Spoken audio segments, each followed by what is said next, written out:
ৰাতিপুৱা গাড়ীত হওঁতে ভাত কেইটামান লৈ আহিছিলোঁ। যেতিয়া আকৌ ভাত খাব ওলালোঁ ইয়াতে গাড়ী ৰাখি কেনে, মানে এয়া চাই থাকক, ইহঁত আহি গ'ল ওচৰলৈকে। চাই থাকক, ইহঁত আহি গ'ল মোৰ ওচৰলৈকে। ইফালে এটা এনেকৈ গাড়ী কাষত ভাত খাব ওলাইছিলোঁ। ইহঁতক দেখি অলপ ভাত মই দিলোঁ ইহঁতক, ইহঁতেও অলপ খালে। কিন্তু কি কৰিব,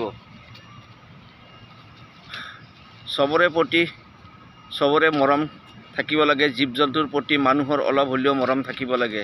চাওক ইহঁতে কি সুন্দৰভাৱে খেলি আছে, চাই থাকিব আপোনালোকে।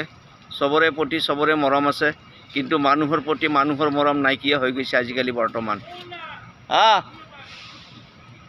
ৰ'ব, এটা ভিডিঅ' বনাই আছোঁ ৰ'ব। আমাৰ মানুহৰে মৰম নাই, হয়নে নাই ছাৰ? কিন্তু ইহঁতৰ মৰম দেখিছেনে নাই? অলপ ভাত ইহঁতক খাব দিলোঁ আৰু অলপ মই খাই দিলোঁ। যিয়ে নহওক, অলপ ইহঁতৰ অলপ মনটো ভাল লাগিব ইহঁতৰ।